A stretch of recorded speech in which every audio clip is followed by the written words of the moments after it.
Good morning, everyone. Happy Tuesday. Coffee time. Cheers. Today's news story comes, of course, from South Korea. A little bit of follow-up to the news stories coming out this week regarding North Korea.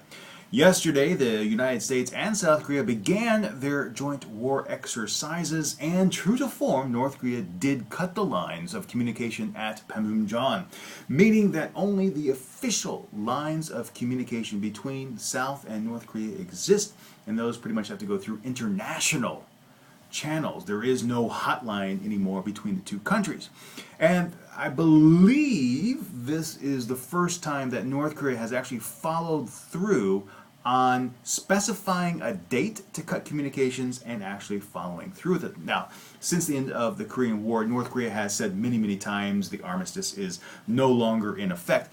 But this is the first time such a statement has come from essentially I believe it's called the Spring Command, the actual War Department of North Korea, and they've actually specified a date and they've actually followed through on the situation.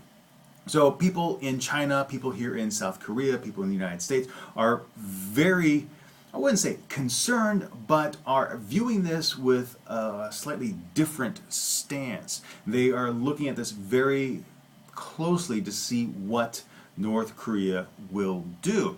And some people are saying that because of this action, South Korea should look at nuclearizing the southern half of the peninsula. And that is crazy talk. Because even though North Korea is developing weapons that are nuclear based, putting nuclear weapons on South Korea is only going to escalate things even more.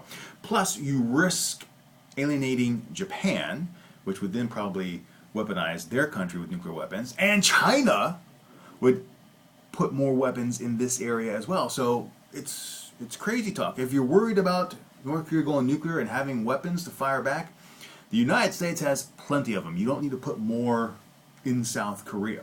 So that's the latest thing. People here in Seoul still are looking at the situation pretty much as blasé, as more rhetoric from North Korea, more of the same, but a lot of people are looking at it more closely.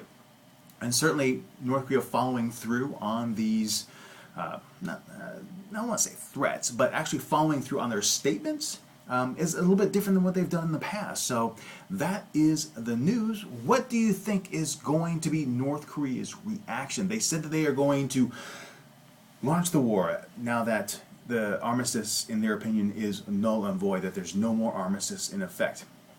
What do you think they're going to do? Personally, like I've said before, I think they're going to wait for the exercise to conclude and then do some kind of border skirmish. So there you have it.